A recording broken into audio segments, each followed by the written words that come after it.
Hey friends, so I hear many of you talking about and saying my symptoms or my pain or my sickness or whatever.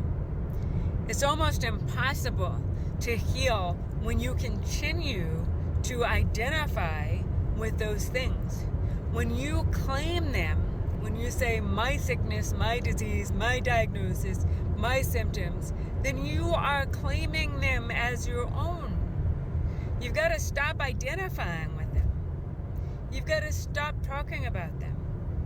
You can't continue to focus on them. You've got to live your life in a way that you don't have anything wrong with you. Now, I realize that that's not always easy and that, you may be dealing with something that makes you tired. And I get that. So what do you do if you don't want to identify with symptoms and yet you want to tell your brain that that's not your truth? Well, instead of, you may not go out and run 5 or 10 miles today, but you can imagine that you're able to do that because you're still telling your brain, I am identifying as a well and whole person. And so you imagine going out and doing activities. You imagine feeling amazing, even if that's not physically possible for you yet.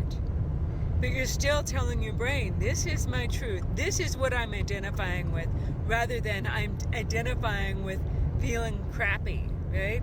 So instead, you're telling your brain, hey, this is what our truth is. Even if you're not physically able to do those things yet, you tell your brain by imagining what it is that you want to be feeling.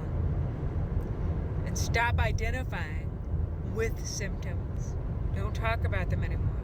Don't identify them. Don't tell anybody else about them. Identify being healed. Because that's what Jesus says. By Jesus' stripes I am healed, right? 1 Peter 2:24. That is your new identity.